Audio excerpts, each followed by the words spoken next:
Hello and welcome to the channel. In this video I'm going to share my watch collection. This is not a show-off video, but I hope it'll be interesting to other watch enthusiasts who are also on a budget. If you came here looking for iced out rollies and APs, I'm sorry to say that you won't find any of that here. Maybe someday, but not today. I don't really have a theme with my watches, I just collect what I like. I will say that I like field watches, but this collection is kind of all over the place. I keep my watches in this inexpensive box from Amazon. The brand is Song Mics, and I picked it up because it has a drawer on the bottom for keeping straps and other small items. For the price, it certainly does the job. The watches are roughly organized with sport watches on the top row, and more formal or dress watches on the bottom row. Alright, let's get into it.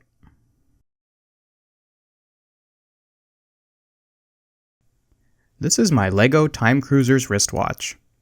This is a toy watch that I've had since childhood.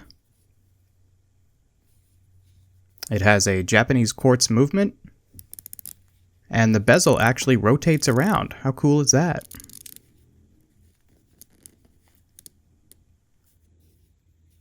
The watch has a 27mm case with a stainless steel back,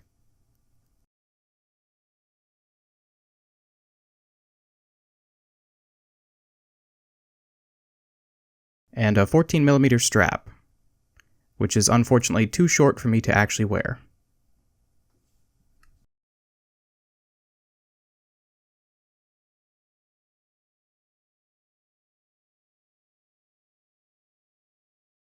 This watch is a Timex Indiglo. It's a simple quartz watch with a digital display, and it also has the date. This is another watch that I've owned since childhood, and I don't recall where or when I got it. It has a rubber strap on 18mm lugs,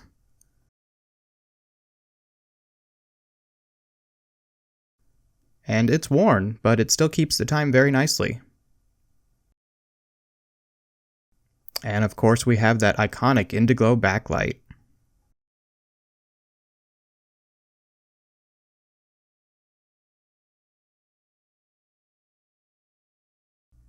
This is my Casio G-Shock DW5600E.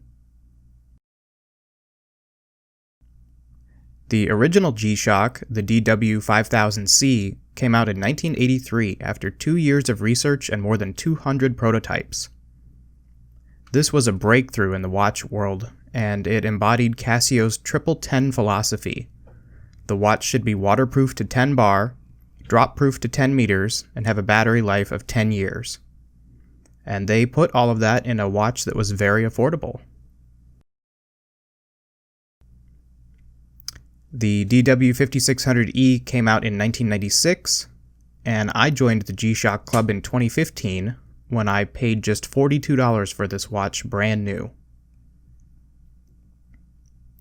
This is my go-to watch for doing anything outdoors, like yard work or hiking or cycling, or even just going to an outdoor event like a car show where I might get a little sweaty.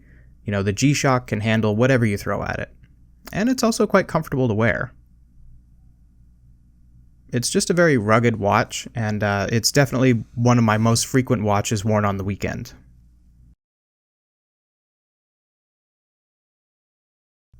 This is the Timex Expedition Scout. I bought this watch after seeing a similar model on Instagram which had an orange hand and an orange NATO strap. Mine's not quite orange, but it's close.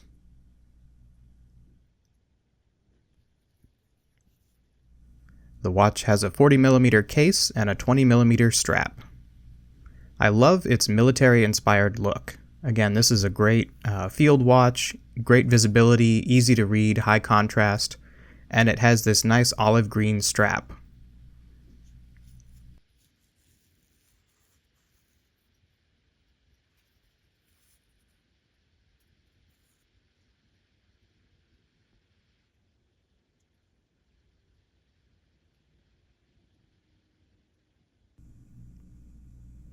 This is a very inexpensive watch. It was $34 on the Timex website. And of course, being a Timex, it has that classic Indiglo backlight. When you press the crown, the entire face of the watch lights up. The one thing that annoys me about this watch is that it's loud. You can hear the mechanism running when you hold it next to your ear, and it's just really loud and kind of cheaply made. But I still like it.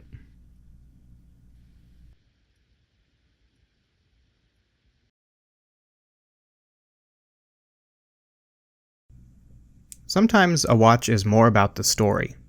That's definitely the case with this one, my Marathon watch WW194003. Marathon makes the official field watch of the United States Army. This watch has a Japanese movement, and the watch itself is assembled in Switzerland.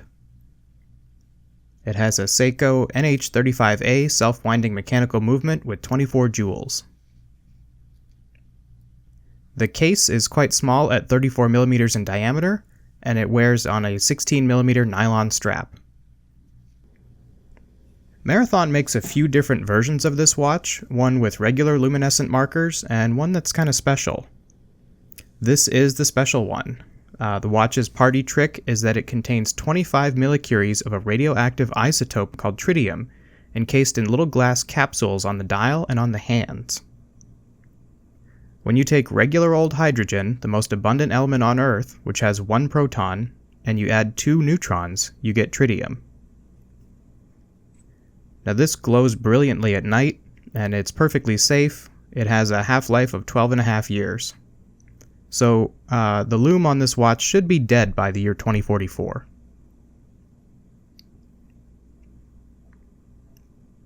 Now again, this is totally safe unless you crack open the dial and drink the contents of the capsules, but for day-to-day it's totally fine, totally safe. I absolutely love the little radiation symbol on the dial at the 3 o'clock position. This watch is actually quite small, and I don't really wear it much. They retail for around $360 new, but I bought this one used on eBay for $230.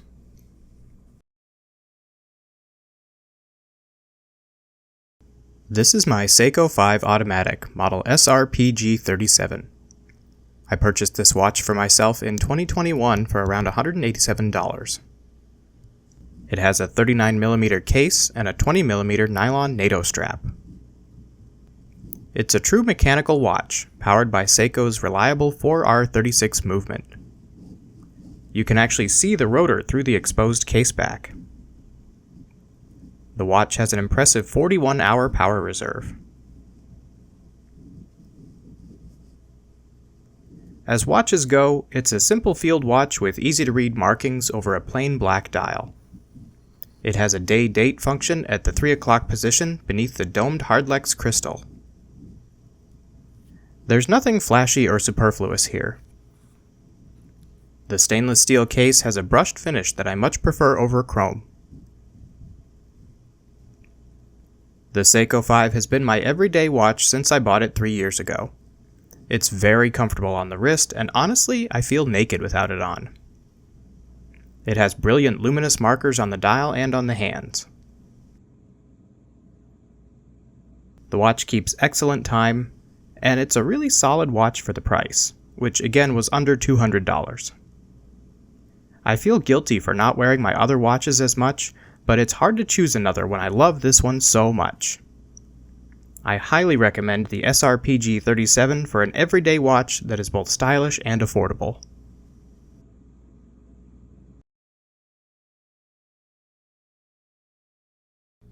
This is my Citizen 5500 dress watch.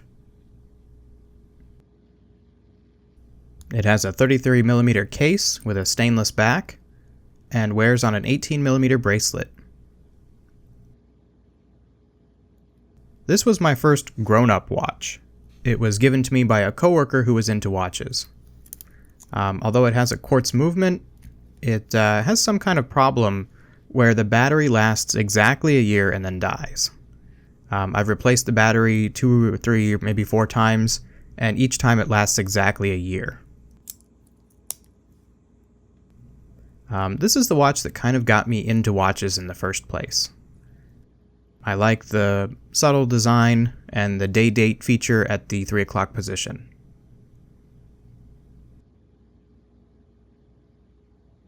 This was my introduction to the Citizen brand, and as you can see, I have purchased several more in the subsequent years.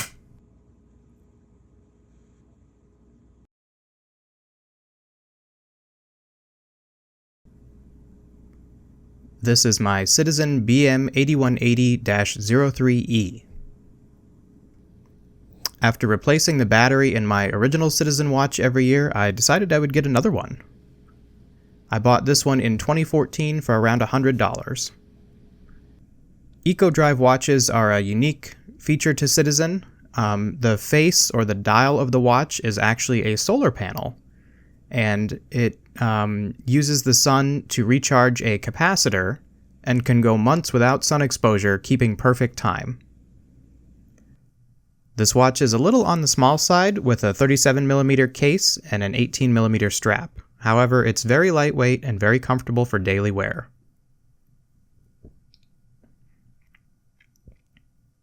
It is a field watch, and I bought it with this green fabric strap, which I've replaced and currently wear it on this tan leather strap that matches with my tan leather shoes and belt.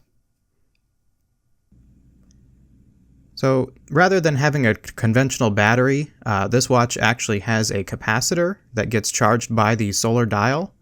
I did have to have it replaced once in 2021, and the cost was $85, so almost as much as the entire watch.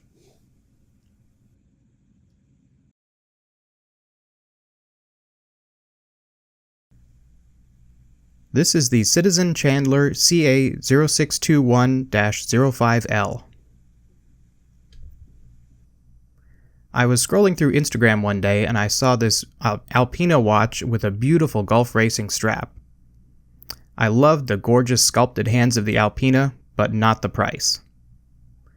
It's a genuine Swiss-made watch for under $1,000, and that's still a bargain, but it's way out of my price range. So I began to wonder, could I get a similar look to this watch for a lot less money? I looked around and ended up going with the Citizen Chandler. This is a large chronograph, 42mm in diameter.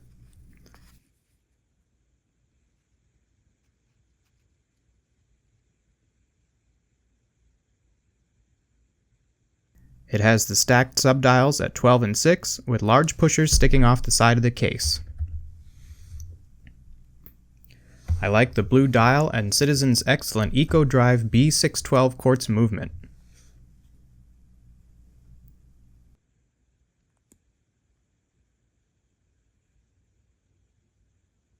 The watch came with a brown leather strap, which I removed and replaced with this 22mm NATO strap from Campionato.club. The strap has beautiful blue and orange Gulf livery colors inspired by vintage racing cars. This is my car show watch and one that I enjoy wearing to car shows and car events.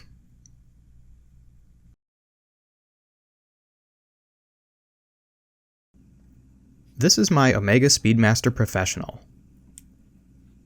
Although the Moon watch is a bit of a cliche among serious watch collectors, I absolutely fell in love with the story and the history and the heritage of this watch.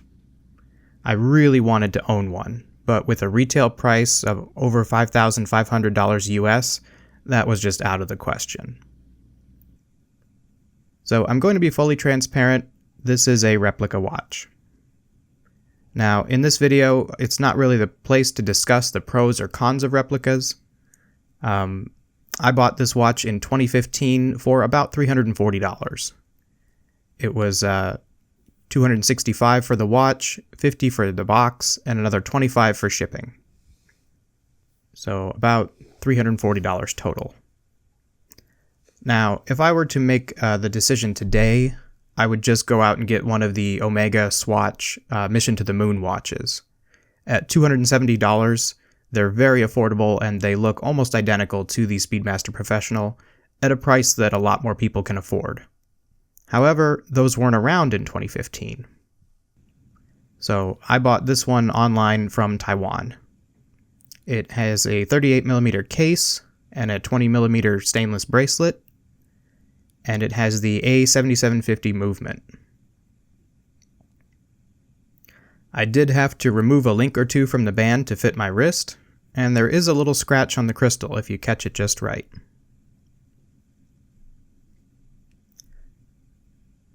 This is my heaviest and my most expensive watch, and it's also my favorite.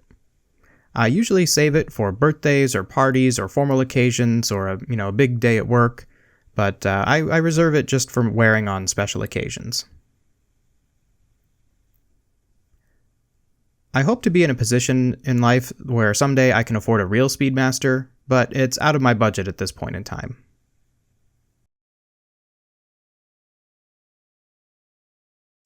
This is a Caravelle by Bulova, model 43B102. This watch was given to me by a friend who I used to work with. She bought it for her boyfriend, but they broke up. I helped her move a couple of times, and one of the times she offered it to me, having, no use for a men's watch. It's a quartz automatic dress watch, has a 36mm case, and wears on a 14mm bracelet. This watch is kind of unusual. It has a rectangular face instead of a round face. And I really like the color of the dial. I think it looks very elegant. Again, it's kind of unique having the date position at the 12 o'clock, rather than the 3 o'clock. And this interesting little subdial here shows the 24-hour time. This watch is currently not running. It does need a new battery.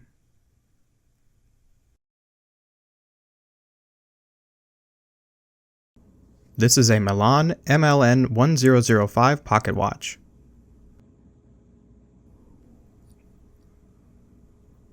This is a watch that I've owned since I was a child, and according to the package, it was about $10 at Walmart. The watch is actually manufactured by MZ Berger, which makes a lot of inexpensive quartz watches in China. The watch has a green dial with gold markings, and it's in this bright gold metal case. This watch is also currently not running as it needs a new battery.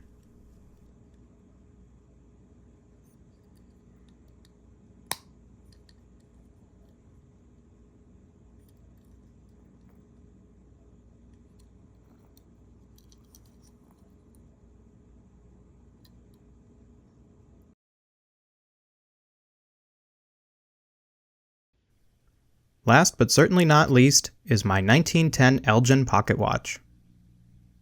This watch is an 18S size, which is equivalent to 44.8 millimeters.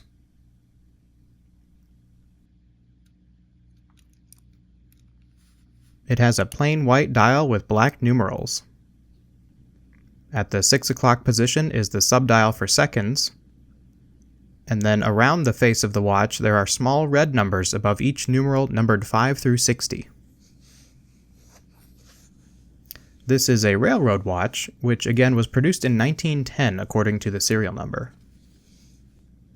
It has a 17-joule mechanical movement.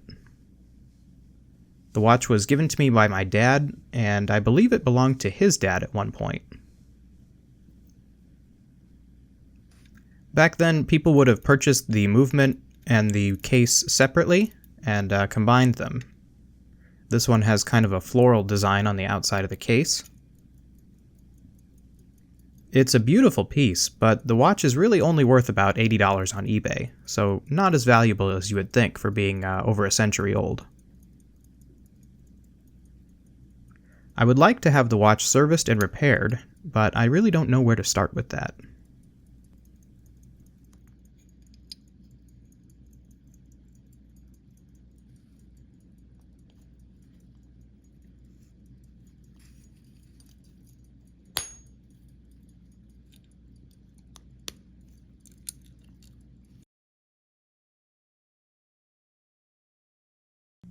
Well, thanks for taking a look at the watches that I currently own.